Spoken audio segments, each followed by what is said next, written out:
5 seconds.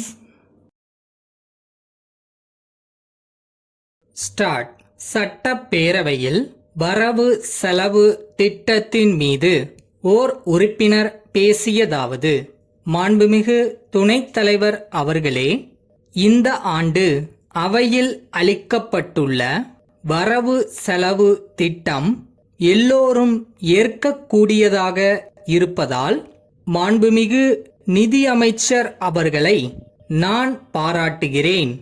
Adi Dravidar சமூக முன்னேற்றத்திற்காக இந்த அரசு நிறைய பணத்தை செலவு செய்து ஆதி திராவிடர்களுக்கு கல்வி வசதியும் தங்குமிட வசதிகளும் வீட்டு வசதியும் செய்து கொடுத்து வருகிறது.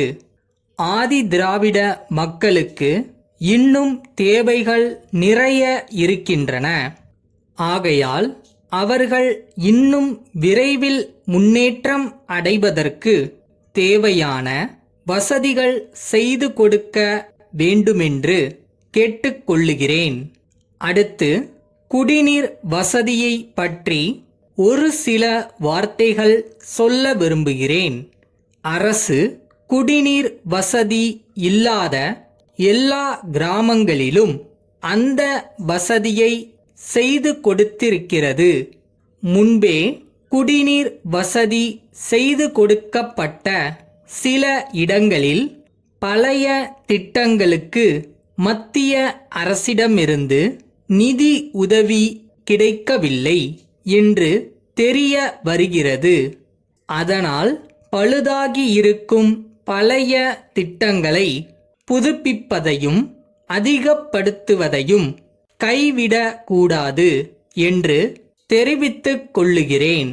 முக்கியமாக சரியான குடிநீர் வசதி இல்லாத இடங்களுக்குத்தான் புதிதாக குடிநீர் வசதி செய்து கொடுக்கப்படும் என்று தெரிந்து கொண்டேன். தஞ்சாவூர் நகரத்தில் சுமார் 60 வருடங்களுக்கு முன்பு குடிநீர் வசதிக்காக பம்பு செட்டுகள் அமைக்கப்பட்டன. அவை சேதமடைந்து விட்டன. 3-4 தடவை அவை உடைபட்டு குடிநீர் விநியோகம் இல்லாமல் மக்கள் கஷ்டப்பட்டனர். ஆகையால் புதிய கிராமங்களுக்கு மட்டுமின்றி நகரங்களுக்கும் மத்திய அரசிடமிருந்து நிதி உதவி பெற்று ஆவன செய்ய வேண்டும். அப்படி மத்திய அரசிடமிருந்து நிதி உதவி கிடைக்காவிட்டால் மாநில அரசே கடனாகவோ மானியமாகவோ கொடுத்து உதவி செய்ய வேண்டுமென்று கேட்டுக்கொள்ளுகிறேன். அடுத்தபடியாக, உணவுப் பொருள்களின் விலையை குறைக்க வேண்டும் என்று சொல்லுகிறார்கள். தானியங்களின் விலையை குறைக்க வேண்டும் என்று சொல்வதை விட விவசாயத்திற்கு வேண்டிய உபகரணங்களின் விலையை குறைத்தால் தானியங்களின் விலை தானாகவே குறைந்துவிடும் என்று சொல்லிக்கொள்ள விரும்புகிறேன். உழவு மாடுகள் மற்றும் கலப்பை போன்ற இரும்பு சாமான்களின் விலை பல மடங்கு உயர்ந்திருக்கிறது.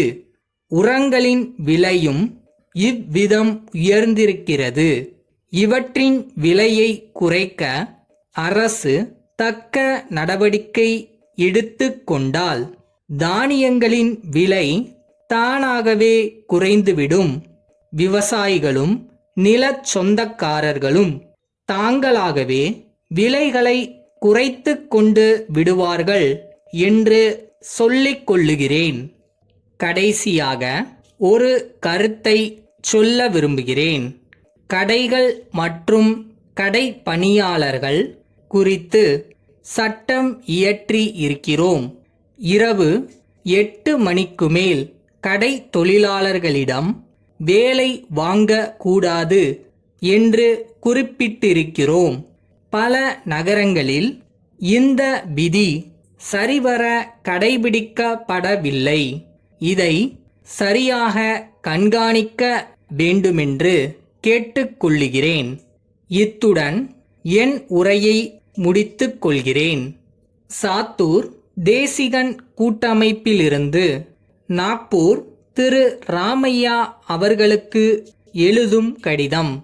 அன்புடையீர், நாக்பூரில் எங்களுடைய பொருள்களுக்கு விற்பனை ஏஜென்ட்டாக பணியாற்ற ஏற்றுக்கொண்டு எழுதிய கடிதம் கிடைத்தது. ஏற்கனவே அங்கு எங்கள் பொருள்களுக்கு கிராக்கி உள்ளது.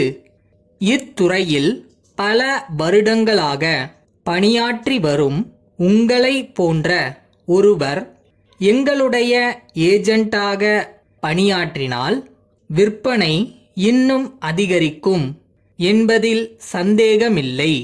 இது குறித்து நீங்கள் சொல்லியுள்ள நிபந்தனைகளை ஏற்றுக்கொள்கிறோம். 2 வாரங்களுக்கு ஒரு முறை விற்பனை குறித்த ஒரு விவர அறிக்கையை எங்களுக்கு அனுப்பி வைக்குமாறு கேட்டுக்கொள்கிறோம். மாதத்திற்கு ஒருமுறை கணக்கு தீர்க்கப்படும் என்பதை தெரிவித்துக் கொள்கிறோம்.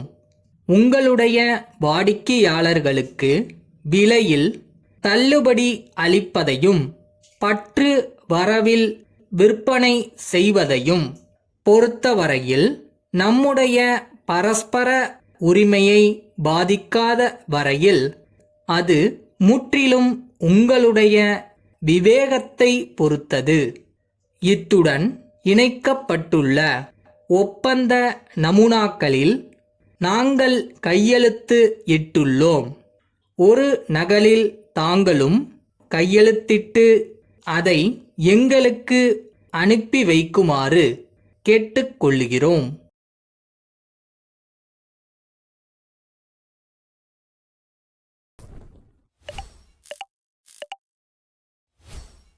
இந்த உலகத்துல முடியாததுன்னு எதுவுமே இல்லடா. நல்லா பெர்ஃபார்ம் பண்ணா யாரும் எதையும் ஜெயிக்கலாம்.